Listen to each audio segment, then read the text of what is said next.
بارگاہ رسالت میں آپ صلی اللہ علیہ وسلم میں درود پاک کا ہدیہ پیش کریں۔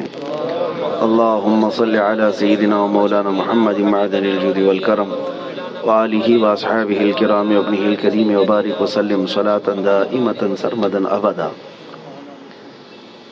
الحال جو حالات ہیں ابھی پوری دنیا جس کی طرف آج متوجہ ہے وہ ترکی اور سیریا وغیرہ کے ملک شام کے زلزلے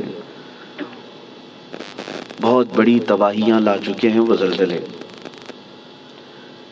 جو اعداد و شمار پیش کیے جاتے ہیں گورنمنٹ کی طرف سے وہ ایک محدود انداز میں ہوتا ہے، اور نہ جانے اس ملبے کے اندر ابھی کتنی لاشیں دبی ہوں گی، کتنے لوگ زخمی ہو کر اپنی زندگیوں سے ہاتھ دھو چکے ہوں گے۔ کوئی سوچتا بھی نہیں، کسی کو معلوم بھی نہیں ہوتا کہ کب زمین پھٹ جاتی ہے اور کب بڑی بڑی عمارتیں زمین میں نیچے آ جاتی ہیں۔ یہ کیوں آتے ہیں زلزلے؟ اسی پر میں تھوڑی سی بات آپ کے سامنے رکھتا ہوں۔ وہی آیت میں نے آپ کے سامنے پڑھی 21ویں پارے کی۔ اللہ فرماتا ہے زمین میں فساد ظاہر ہو جائے گا۔ کب؟ بما کسبت ایدی الناس، لوگوں کے ہاتھوں کی کمائی کی وجہ سے۔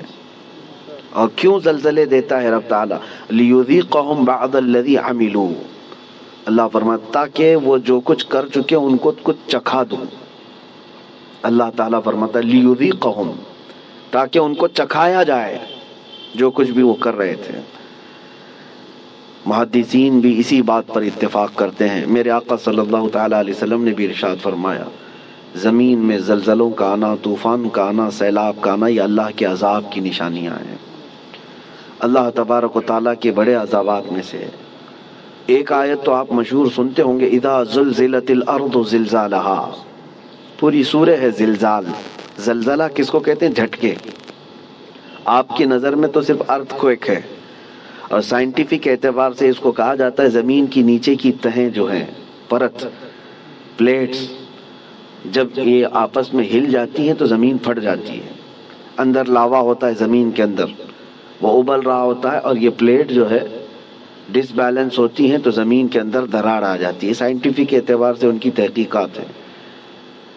ہزار سائنس جو ہے ترقی کر چکا ہو، لیکن یہ بھوکمپ، ارتھ کوئک، ان سب کے آنے سے پہلے وہ کبھی خبر نہیں دے پاتے۔ ہو جانے کے بعد وہ بتاتے ہیں کہ کتنے مقدار کا زلزلہ تھا، کتنا تیز جھٹکا تھا، اس کو ناپ کر کے تو بتا دیا جاتا ہے، لیکن جو ہلاکتیں ہیں اس کو بچا نہیں پاتے، نہ ہی سونامی کو نہ ہی زلزلوں کو۔ قرآن میں جس زلزلے کا ذکر ہے اذا زلزلت الارض زلزالہا، یہ آیت سن کر کے ہمارے امام اعظم ابو حنیفہ رحمۃ اللہ علیہ مغرب کی نماز سے لے کر کے جو روتے رہے تو رات گزر چکی تھی، پوری رات ان کی داڑھی سے آنسوؤں کے قطرے ٹپکتے تھے، مصلی بھیگ جاتا تھا اس ایک آیت کو سننے کے بعد کہ اللہ کیا فرماتا ہے اس میں، جب زمین ہلا دی جائے گی، اذا زلزلت الارض زلزالہا واخرجت الارض اثقالہا، اور زمین اپنے اندر بوجھل چیزوں کو باہر نکال دے گی، سب نکل جائے گا۔ لیکن اس آیت میں جو زلزلے کا ذکر ہے وہ سب سے لاسٹ، فائنل اور بڑا زلزلہ ہے جو قیامت کے قریب ہوگا۔ اس وقت پوری دنیا کی زمین ہلا دی جائے گی، وہ ایک علاقے کی نہیں ہے، ایک ملک کی یا ایک خطے کی نہیں۔ اس سے پہلے مفسرین فرماتے ہیں کہ قیامت آنے سے پہلے بہت زلزلے آئیں گے۔ اب حدیث رسول میں آپ کو سناتا ہوں، امام بخاری رضی اللہ تعالیٰ عنہ نے اس حدیث کو اپنی بخاری شریف میں نقل فرمایا۔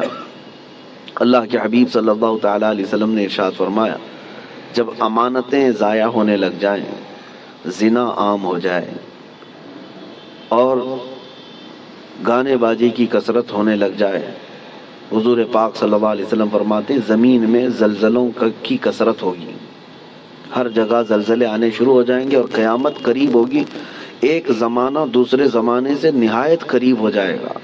اور حدیث پاک بخاری شریف کی حدیث ہے، میرے آقا فرماتے ہیں مال کی فراوانی اتنی ہوگی، مال اتنا ہوگا جیسے لگتا ہوگا کہ ہر جگہ سے ابل رہا ہے مال، ہر ایک کے پاس مال آئے گا، مال آئے گا، غریب کوئی نہیں رہتے۔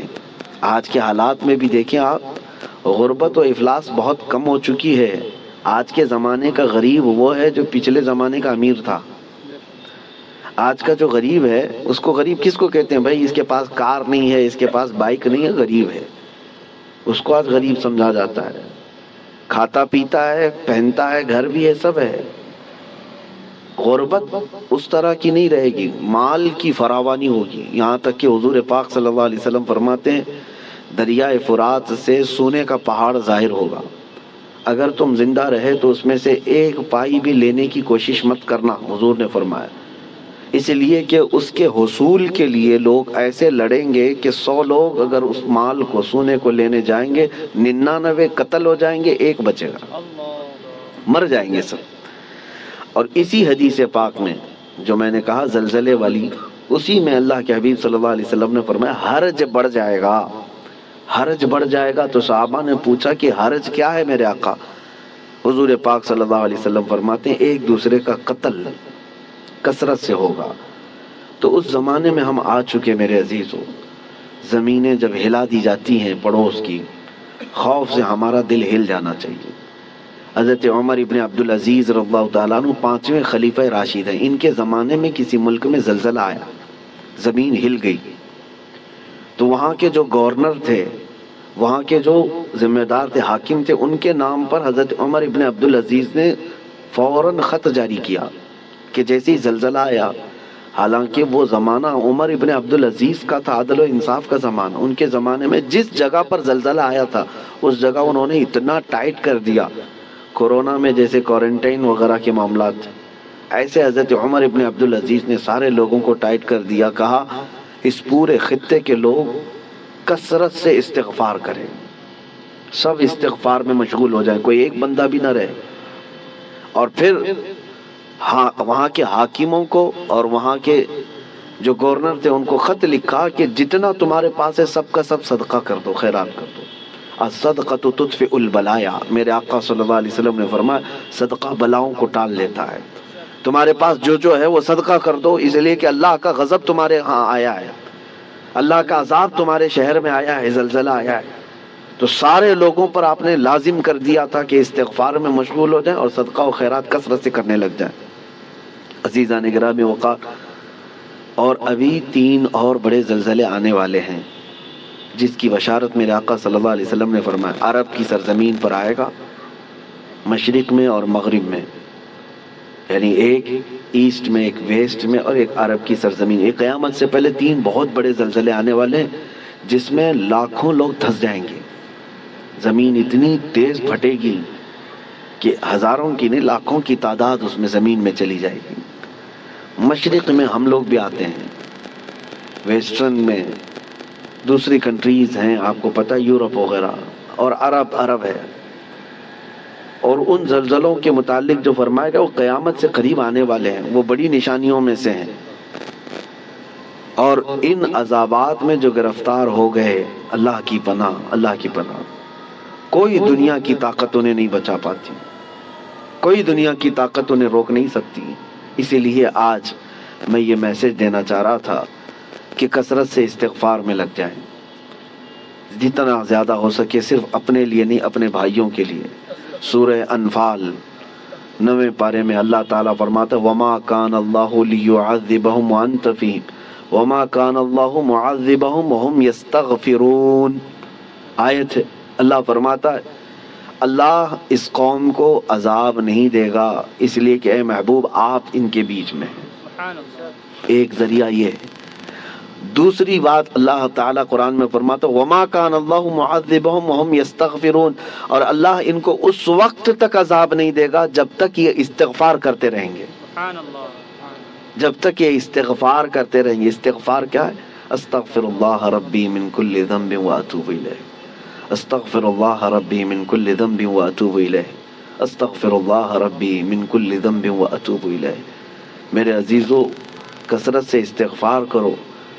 اور اسی کو میں نے بہت پہلے کورونا کی جب ابتدائی حالات تھے اس وقت میں نے ایک اپنے چھوٹے سے میسج میں بیان میں نشر کیا تھا کہ اللہ کے حبیب صلی اللہ تعالیٰ علیہ وسلم نے ارشاد فرمایا کہ یہ عذاب الہی کی نشانیاں ہیں، استغفار کرو، اور جب تک استغفار کرتے رہو گے اللہ اس عذاب میں مبتلا نہیں کرے گا۔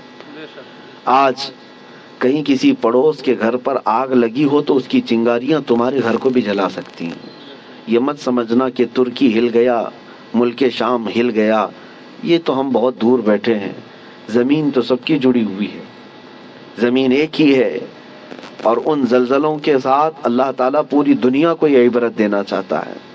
اسی لیے توبہ و استغفار کے ذریعے سے اپنے اعمال کی طرف توجہ دیں، اور وہ جو ہزاروں لوگ دھنس گئے ہیں زمینوں کے اندر، ان کے لیے مغفرت کی دعا کریں، اور جو آج قسم پرسی کے عالم میں وہاں پر ہیں، بڑی بڑی عمارتیں جو ڈھہ گئیں، بہت سارے لوگ بے گھر ہو چکے، ان کے مال مویشی سب ہلاک ہو چکے، ان کے لیے اپنے دل میں رقت پیدا کریں، وہ تمہارے بھائی ہیں، امت مصطفیٰ ہیں۔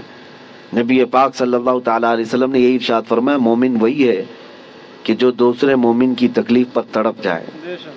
مثل المؤمن کمثل جسد اذا اشتكى عضو تداعى له سائر الجسد بالسهر والحمى۔ ایک مومن کی مثال میرے آقا فرماتے ہیں سارے جسم کی طرح ہے، ایک عضو کو بھی تکلیف ہوگی تو پورے جسم میں بخار آ جائے گا۔ آج ترکی اور سیریا ملک شام کے غم میں ہم شامل ہیں، آج ہمیں ان کے لیے استغفار بھی کرنی ہے، ہمیں ان کے لیے دعائیں مغفرت بھی کرنی ہے، ان کے لیے رحم کی بھیک اللہ کی بارگاہ میں مانگنی ہے۔ میرے عزیزو، تنہائی میں اللہ تعالیٰ کی بارگاہ میں روتے گڑ گڑاتے مانگے، یقین جانو کہ آج اپنے بھائیوں کے لیے دعا کرو گے تو کل تمہیں کوئی مصیبت آئے تو ساری دنیا تمہارے لیے بھی دعا کرے گی، اور اللہ تعالیٰ دوسرے مومنین کے دلوں میں تمہارے لیے رقت پیدا کرے گا، تمہارے لیے رحم پیدا کرے گا۔ ان غریبوں کے لیے، ان قسم پرسی کے عالم میں موجود لوگوں کے لیے دعا کریں۔ میں آج کی اس محفل میں بس اتنا ہی کہنا چاہتا تھا، اور آیت کریمہ پھر ریپیٹ کرتا ہوں۔ اللہ فرماتا ظہر الفساد فی البر والبحر، فساد ظاہر ہو گیا خشکیوں میں اور سمندروں میں، بما کسبت ایدی الناس، وجہ کیا ہے؟ اس لیے کہ لوگوں کے ہاتھوں کی کمائی ہے، ان کے اپنے برے اعمال ہیں، ان کے گناہ ہیں، ان کے شامت اعمال ہے۔ لیذیقہم بعض الذی عملوا، اور اللہ فرماتا ہے یہ کیوں ان کے اوپر عذابات آئے؟ تاکہ ان کو چکھایا جائے جو کچھ یہ کرتے تھے، اور ان کو چکھانے کے بعد مقصد کیا ہے؟ اللہ فرماتا ہے لعلہم یرجعون، تاکہ وہ دوبارہ لوٹ آئیں، تاکہ وہ اپنی پرانی حالتوں سے توبہ کر کے اچھی حالتوں کی طرف باز آ جائیں۔ اللہ کریم ہم سب کو کہنے سننے سے زیادہ عمل کی توفیق عطا فرمائے۔ اے رب کریم تیرے عذابات سے ہماری حفاظت فرما، ہم تیری آزمائشوں کے قابل نہیں مولا، تیرے امتحان میں اتارے جانے کے قابل نہیں۔ اے رحمان اے رحیم ہم سب کو آئے ہوئے عذابات سے محفوظ فرما دے۔ اے کریم خدا، تیرے رسول نے جو دعا کیا تھا تیرے دربار میں وہی دعا کرتا ہوں۔ اللہم انی اسألک من خیر ما سألک منہ نبیک سیدنا محمد صلی اللہ علیہ وسلم، اللہم انی اعوذ بک من شر ما استعاذک منہ نبیک سیدنا محمد صلی اللہ علیہ وسلم، اللہم ان اردت بعبادک فتنة فاقبضنا غیر مفتونین، فاقبضنا غیر مفتونین، فاقبضنا غیر مفتونین۔ اے اللہ اگر تو نے اپنے بندوں کے آزمائش کا ارادہ کر لیا ہے تو مولا ہمیں بغیر آزمائش کے اس دنیا سے اٹھا لے، ہمیں بغیر فتنوں میں مبتلا کیے تو اپنی بارگاہ میں بلا لے۔ اے اللہ ایمان کی سلامتی اور عزت کی سلامتی کے ساتھ دنیا سے ہمیں رخصتی عطا فرما۔ وصلی اللہ تعالی علی خیر خلق محمد وآلہ واصحابہ اجمعین برحمتک یا ارحم الراحمین۔